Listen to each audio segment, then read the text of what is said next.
Premium triplex villas at Bachpalli, APR Projects. Normal రీసెంట్గా betting యాప్ల గురించి ఎక్కడ చూసినా సరే టాపిక్ అవుతుంది. నైని పావని కానీ, టేస్టీ తేజ గారు కానీ, అండ్ శోభా శెట్టి గారు, అండ్ విష్ణుప్రియ గారు. మీకు ఎట్లా అనిపిస్తుంది అంటే ఈ బెట్టింగ్ యాప్ల మీద అలా కేసు వేసి ఫైల్ చేశారంటే నార్మల్గా ఎఫ్ఐఆర్ కాపీ ఫైల్ అయింది. దీని మీద ఎట్లా అంటే మీరు ఎట్లా రియాక్ట్ అవుతున్నారు?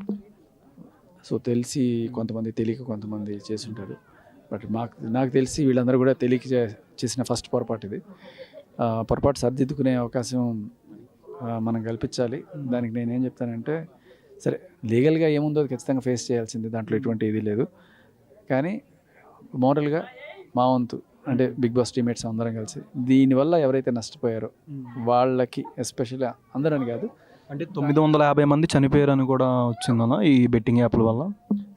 నేను అనేది మళ్ళీ 950 మందిలో కొంతమంది 50 లక్షలు కాసిన వాళ్ళు, కోటి రూపాయలు కాసిన వాళ్ళు.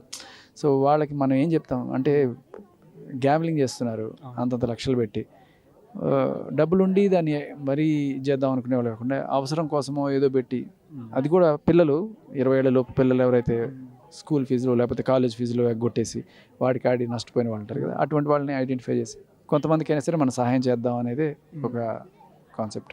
ఓకే, రీసెంట్గా ఇది కేసు ఫైల్ అయిన తర్వాత వాళ్ళ మీద మీరు వెళ్ళి కలవడం కానీ కాల్ చేయడం ఏదైనా జరిగిందా? కలిశాను, మాట్లాడాను. టెస్టీ తేజతో కలిశాను, మాట్లాడాను, కొంచెం ధైర్యం చెప్పాను.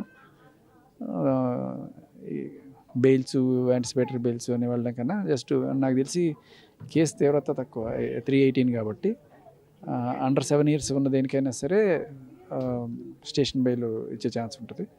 ఇది 3 years, either five or 3 years ఏదైనా అవ్వచ్చు. ఫస్ట్ టైం అయితే జనరల్గా ఫైన్ వేస్తారు.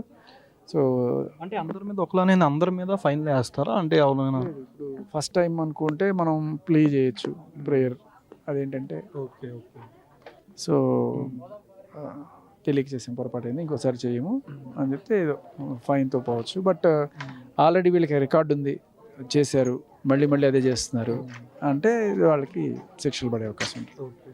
అంటే మీరు బాగా ఈ బిగ్ బాస్ వాళ్ళు కానీ బయట ఇన్ఫ్లుయెన్సర్స్ కొంతమంది వీళ్ళు బాగా బెట్టింగ్ యాప్లు బాగా ప్రమోట్ చేస్తున్నారని కూడా వచ్చింది. దీని మీద అంటే మీరు వాళ్ళకి ఏమైనా చెప్పడం ఏమైనా? వాళ్ళు అంటే నాకు తెలిసిన ఫ్రెండ్స్ వీళ్ళల్లో ఎవరైతే ఉన్నారో వాళ్ళందరితో మాకు ఒక గ్రూప్ డిస్కషన్ అయ్యింది. ఇంకెప్పుడు ప్రమోట్ చేయకూడదని గట్టిగా డిసైడ్ చేసుకున్నారు.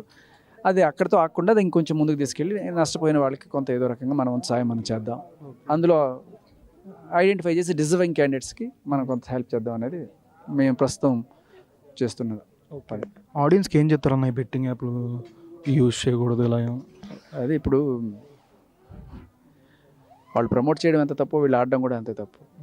సో మీరు దయచేసి ఇటువంటివి ఊరికే డబ్బులు వచ్చేస్తాయని చెప్పి మీరు చేస్తున్న పని వల్ల, అంటే మీకు నిజంగానే 1 లక్ష రూపాయలు పెడితే 2 లక్షలు వచ్చాయనుకోండి, కానీ ఈ 1 లక్ష రూపాయలు ఎవడో వాడి సమాధి మీద మీరు పునాది వేసుకొని ఇల్లు నిర్మించుకుంటున్నట్టు. సో అటువంటి డబ్బు మనకొద్దు. దయచేసి లీగల్గా న్యాయమైన మార్గంలోనే డబ్బులు సంపాదించండి, ఇటువంటి వీటికి వెళ్ళొద్దు అంతే. నెక్స్ట్ బిగ్ బాస్కి ఏమైనా ఎక్స్పెక్ట్ చేయొచ్చా శేఖర్ భాష గారిని? మనకు తెలియదు, శివయ్య మనసులో ఏంటనుకుంటున్నాడు ఎవరికరికి. Okay, first of all congratulations అన్న. థ్యాంక్ యూ సో మచ్ అన్న.